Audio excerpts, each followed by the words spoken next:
Dando seguimento à cronologia do fim dos tempos, hoje eu quero falar sobre o final da semana, né? Sabemos que tem uma semana para se cumprir de 7 anos, nós já falamos sobre o princípio das dores, são os primeiros 3 anos e meio, e falamos também de todos os acontecimentos que ocorrerão na segunda metade da semana, e agora chegamos no final da semana, né? E o que marca o final dessa semana é justamente um sinal no céu, né? Um sinal bem claro sobre o sol escurecendo, a lua não dando a sua claridade, as estrelas caindo do céu. Então vai ser algo muito marcante, tá? Então nós vamos começar falando sobre isso, já vendo que esses sinais, eles já é um anúncio da ira do Cordeiro que chegou, né? Nós vamos ver alguns sinais no final da semana, tem alguns sinais em sequência, né? Que ocorrem assim, um após o outro, quase que concomitantemente.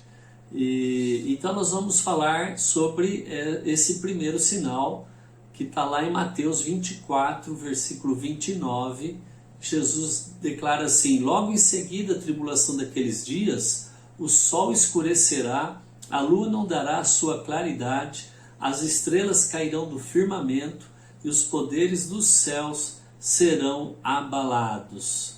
Também em Joel 2,31 fala assim: o sol se converterá em trevas e a lua em sangue, antes que venha o grande e terrível dia do Senhor, que seria a ira, né? Então vejam vocês, o sol escurecendo e todos esses acontecimentos, eles vão marcar o fim da tribulação e também o início da ira do Cordeiro.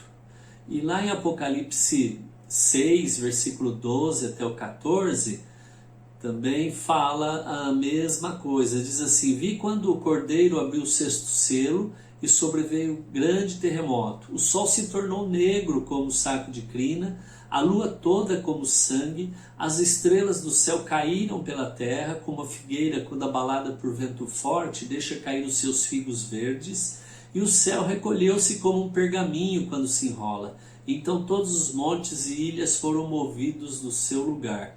Então veja que vai ser um acontecimento muito grande, né? E vai chamar a atenção de todos, né? O sol e a lua vão escurecer, marcando o fim da tribulação da igreja, o fim da tribulação dos judeus.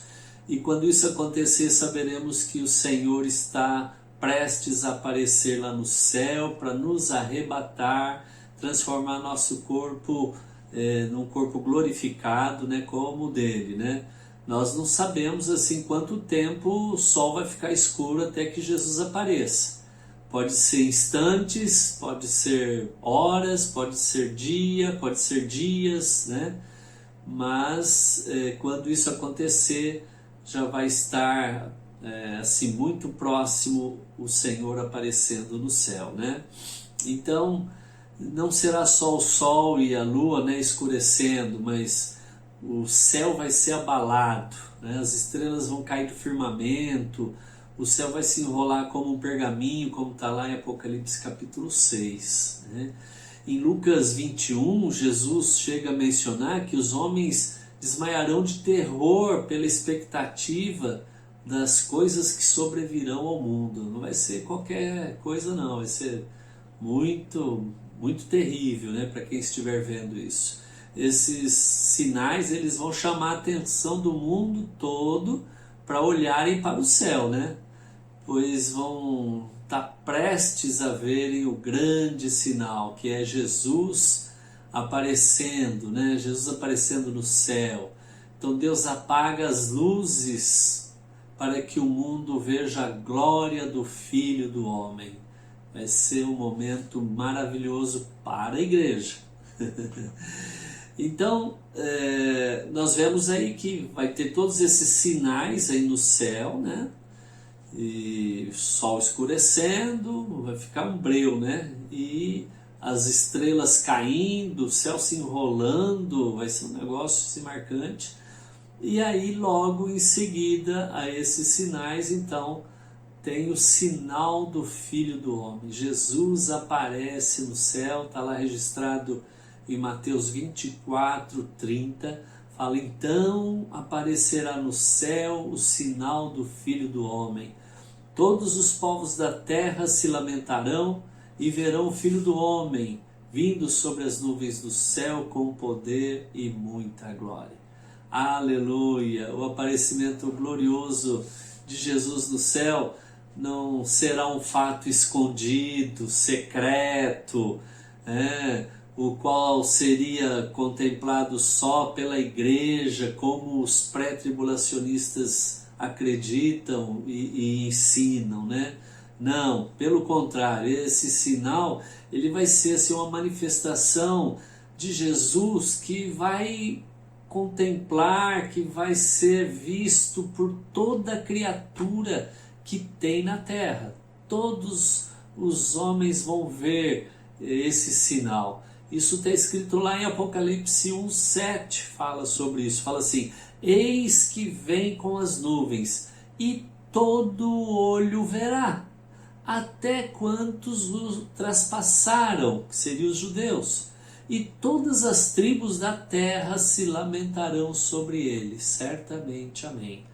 Então, não será um sinal escondido, não, né? Ou localizado só no determinado lugar da terra, né? Não, mas ele vai abranger a terra toda. Aliás, isso de vez em quando alguém me pergunta, né? Mas como que vai ser isso? Porque se Jesus aparece, por exemplo, aqui para nós, aqui no Brasil, nós estamos aqui tipo meio-dia, lá no Japão é meia-noite, então não dá para eles verem Jesus do outro lado da terra, né?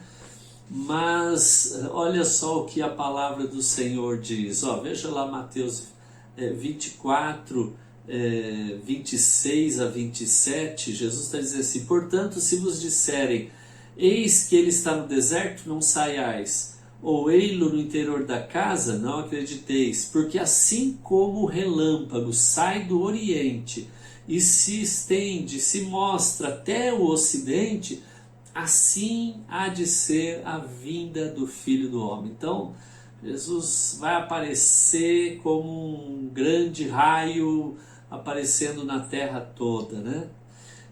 E aí ele vem e ele vai provocar algumas reações diferentes para aqueles, todos os que estiverem vendo essa imagem, né, esse fato acontecendo, esse sinal. Então, por exemplo, para a igreja, qual vai ser a reação da igreja? A palavra fala que vai trazer alívio e admiração. Olha só, a segunda carta de Paulo aos Tessalonicenses 1:7 fala assim: e a vós outros que sois atribulados, alívio juntamente conosco, quando do céu se manifestar o Senhor Jesus com os anjos do seu poder. Então ele vai trazendo alívio, porque não esqueça, a igreja vai estar sendo perseguida, vai estar passando por aquele período da grande tribulação aqui na terra.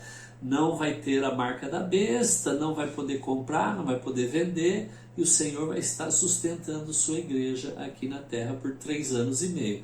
Então, nós vamos estar sendo perseguidos, provavelmente vamos ter que estar fugindo de uma cidade para outra, né?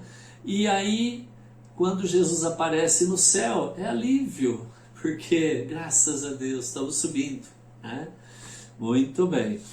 Em 2 Tessalonicenses 1:10, Paulo diz assim: quando vier, falando de Jesus se manifestando, quando vier para ser glorificado nos seus santos e ser admirado em todos os que creram naquele dia, porquanto foi crido entre vós o nosso testemunho. Então, vai ser admirado, Jesus vai ser glorificado e vai ser admirado, porque nós vamos poder vê-lo, né?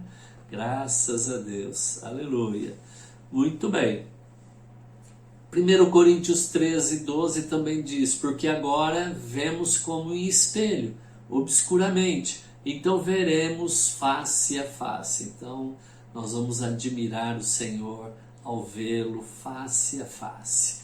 Muito bem, mas e os ímpios? E os crentes infiéis, aqueles que estão achando, né, que o Senhor nos aceita de qualquer jeito, de qualquer forma? Para esses, qual vai ser a reação deles? Bom, eles vão ter lamento, vão lamentar.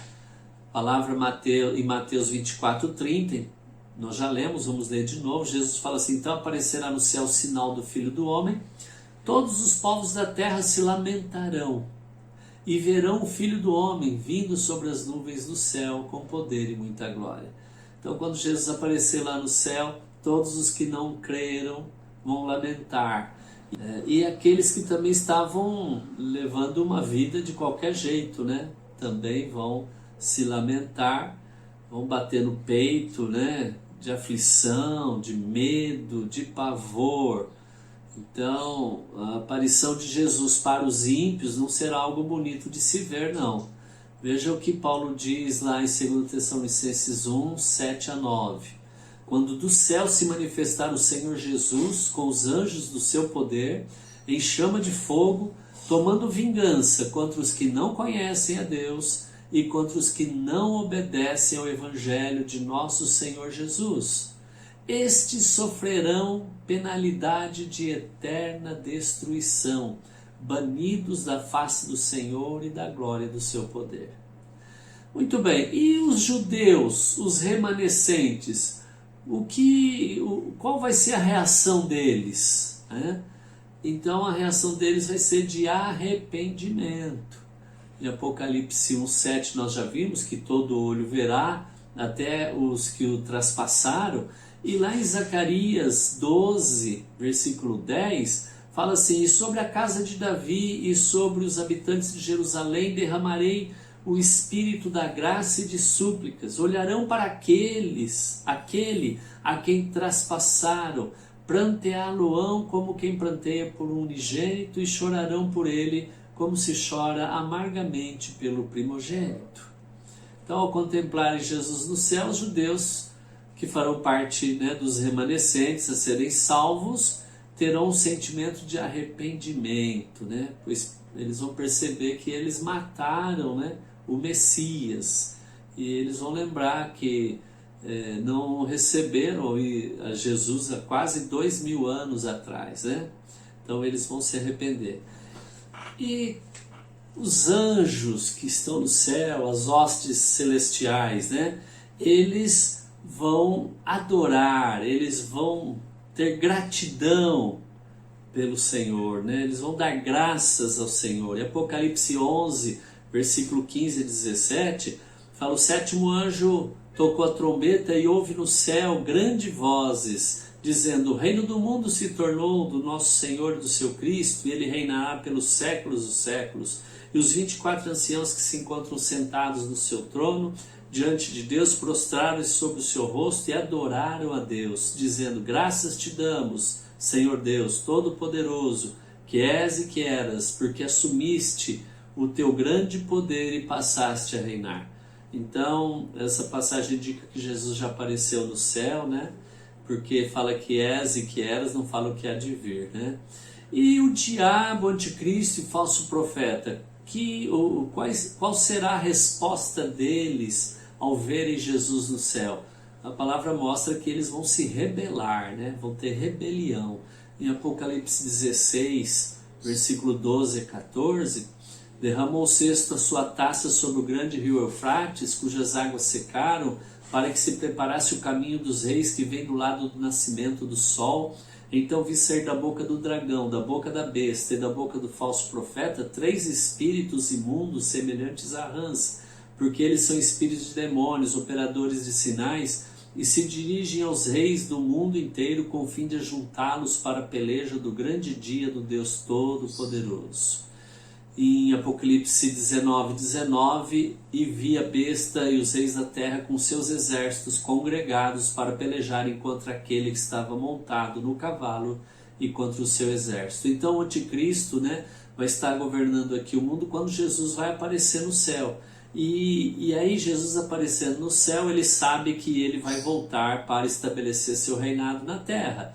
E então ele, falso profeta, eles juntam um exército como nunca houve na terra, né? Todos os homens da terra vão ser reunidos para batalharem contra Jesus, né? Na guerra chamada de Armagedon, né? Então eles vão se rebelar contra Jesus. Muito bem, então o sinal do Filho do Homem, ele vai marcar 2 eventos, não esqueça disso. Primeira coisa, quando Jesus aparecer no céu, ele vai produzir o quê? A reunião dos santos no céu. Mateus 24:31 vai ser nosso próximo tema, né, do vídeo.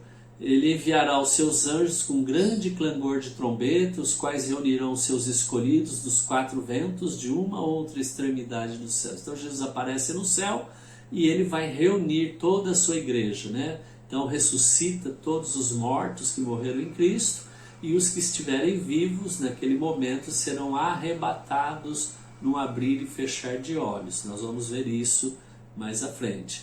E também quando Jesus aparece no céu, ele marca um outro evento, que seria o começo da ira do Cordeiro. Apocalipse 6, versículo 15 a 17, os reis da terra, os grandes, os comandantes, os ricos, os poderosos e todo escravo e todo livre se esconderam nas cavernas e nos penhascos dos montes, e disseram aos montes e aos rochedos: caí sobre nós, e escondei-nos da face daquele que se assenta no trono e da ira do Cordeiro, porque chegou o grande dia da ira deles. E quem é que pode suster-se? Então Jesus vem trazendo a sua ira, leva a sua igreja e traz a sua ira sobre os que ficaram aqui, que aceitaram a marca da besta, que adoraram a besta. Muito bem, então no nosso próximo episódio nós veremos sobre a reunião dos santos lá no céu, né? Falaremos sobre a ressurreição dos mortos e também sobre o arrebatamento da igreja dos que estiverem vivos. Fique conosco, Deus abençoe vocês. Até lá.